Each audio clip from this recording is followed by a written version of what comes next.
Okay, this is Ben Fruki for Boxing Social in association with Betfred. I'm here with the one and only Jay McFarlane. Jay, how are you doing today, my friend? Fantastic, mate.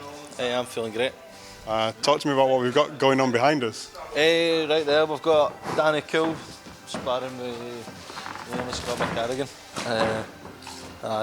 Liam's, as you can see, Liam's just hit fresh air. No, the two boys are sparring. There's Pappy Rhino watching over them and Speedball Paul in the corner waiting to go on. But they're sparring just now, and then I think me and Dave will go spar after. Yeah. Talk to me about your sparring with Dave. What's it like sparring with It's Dave? all body spar every day. We're just learning off each other constantly. It's brilliant, really good, really enjoying it. You mentioned to me he plays a few tricks on you while you're sparring. I will public workout there. He goes, Jay, jump in for a body spar in a public workout. First of all, he tries to blast me out and I know he can't do it because same as him, I'm hard as fuck.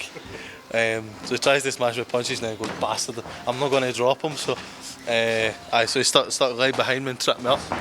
And then he's trying to stand on my toe and he's trying to bite me about 4 times.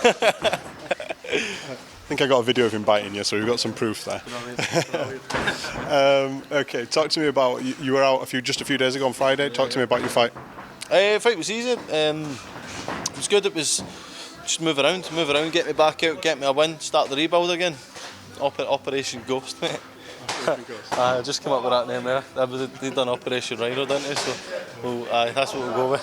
So Dave tells me that Operation Ghost involves 8 fights in 2020, is that right? That's the plan. At least we're trying to get out as much as possible. I have 5 or 6 lined up before the summertime, so and then we're looking at hopefully a Scottish title end of the year, which would be phenomenal for me to be a 2-weight Scottish champion. Granted I win it, which I think I would. And that's the way things are going just now. It's looking good. Talk to me about how you linked up with Dave, how you sparked that relationship with him. So the first time I'd spoke to Dave for a number of years through social media and got on with him. But the first time I actually met him was at the Allen fight, at the Brown fight. Yeah. Every fight's an Allen fight, innit? Only if it's pay-per-view. At the Brown fight, my manager that owned Rich Energy is his old manager. Not Dave's. Lucas Brown's, yeah. So he had me down as a guest of that, and I met Dave after the fight. Excellent guy. Just got on with him really well straight away, and then the next time I'd actually met him was at Ultimate Boxer. Look at that. It was Ultimate Boxer, and he offered for me to come down here and train for a while, and it's working out. You've moved down to Doncaster now. You're training with him. I live with Dave. I'm his big spoon. But it's. What's it like living with Dave? It's brilliant. It's just like living in a mate. It's like living in a house with your mates. But it is essentially what I'm doing. Do you know what I mean? But it's brilliant. It's like a permanent lads' holiday, but we're sober. That's what it was like in Glasgow. There's a few mad stories to come out for last week, but for some reason I don't think they're going to come to light. Yeah, kept under wraps. But okay, fantastic. Talk to me about how working with Dave has helped you feel more positive and how it's affected your mental attitude when it comes to boxing. The main thing is that he's kept me sober. That's the main thing. I was really heavy on the drinking for a good while. When I was down there for the first week, I had my first sober weekend since the summer of 2018. Since I fought for the Scottish title, that was my last sober weekend. And I'm a professional athlete. You know, I've had about 7 professional fights in that time, and 2 of my last 3 I've turned up drunk. So it's just that's been the main thing. And keeping me in the gym, keeping me training. So it's helped me a lot. What about the rest of the lads? Talk to me about how he's works with all of you and what he means to all of you. Well, how he started training boys was the Danny Morell. He's been bitched into it, the tiniest lace and everything. But no, so he trains Danny. Danny's had nearly 50 amateur fights. He's going to 50 amateur fights, and then he's turning over in May when he turns 18. Sorry, when he turns 20. I think he's kidding on to birds that he's 19 just now. But he's turning over this year. Liam's the other one with his hands by his side like this.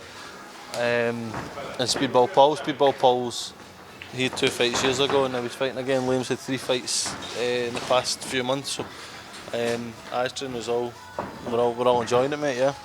Fantastic. Moving away from you guys, let's talk about the big fight that's coming up on the heavyweight scene, which is Fury Wilder 2.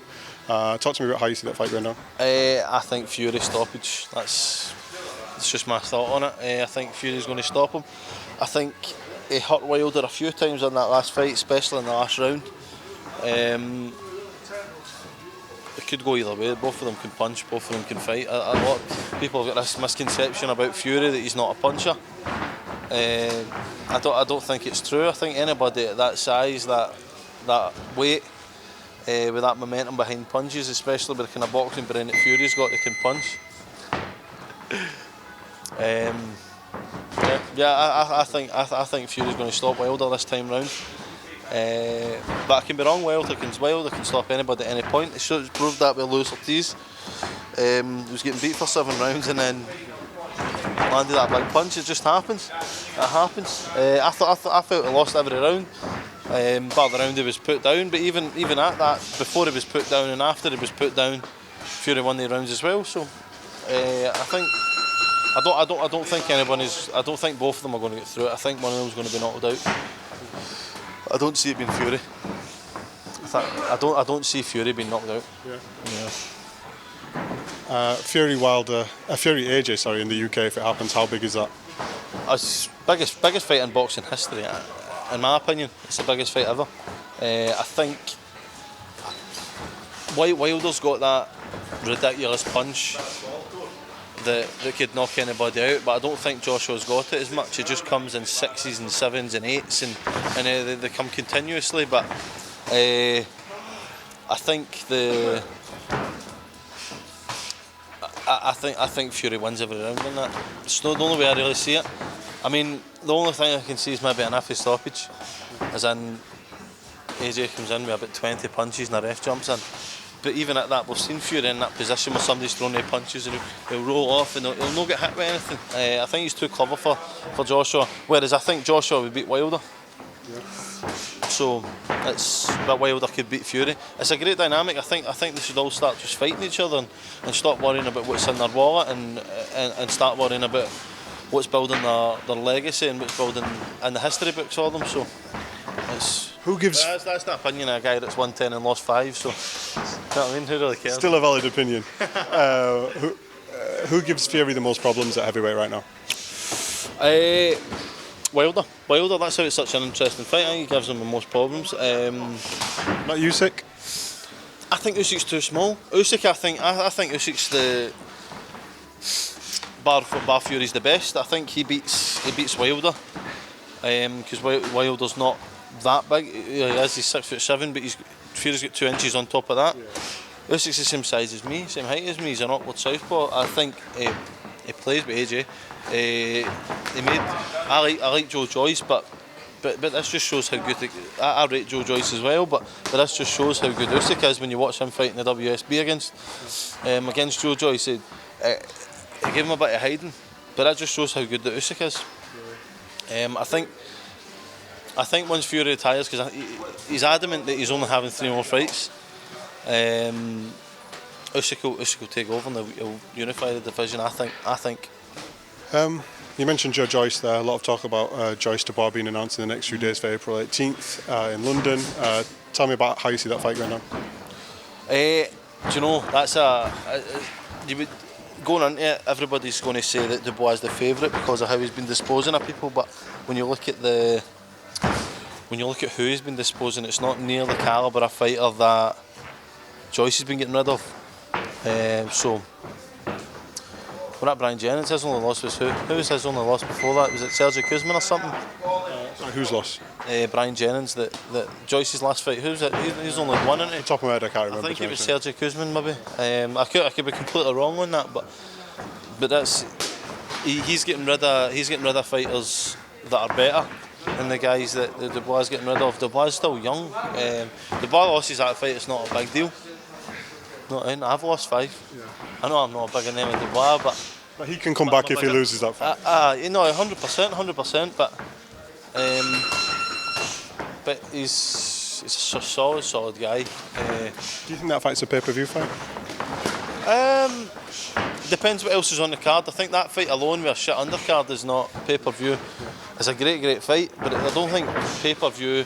I think for pay-per-view you need some excitement on it. I think the fight's going to be exciting, but in terms of like press conferences, and both of the guys are there for boxing, they're not there to put a show on. But I think if the undercard's good, then it's pay-per-view. Realistically, when you look at some of the fights that have been pay-per-view, it should be pay-per-view as in a boxing fight, but as in just entertainment factor, I don't think they're as much showman as they could be. That's not criticism, they're just there for boxing. No, 100%. Finally, you're out again in February. Talk to us about your fight. Doncaster Dome, the 22nd of February. Look to, if he doesn't stop Dorian Darts on the 8th, hopefully maybe fight Dorian Darts. We're looking at a few different options on that. Fighting March 20th. That whole show's to be announced yet, so I can't say where. April 4th, hopefully. There's loads lined up for me this year. We're hoping to get out about 8 to 10, maybe even 12, 13 if they offer me at times. You know what I mean? I'm looking to fight as much as I can, as long as I don't need to sell tickets. Fantastic. Well, I'm looking forward to seeing Operation Ghost, and thanks for speaking to us, Jay. Much appreciated.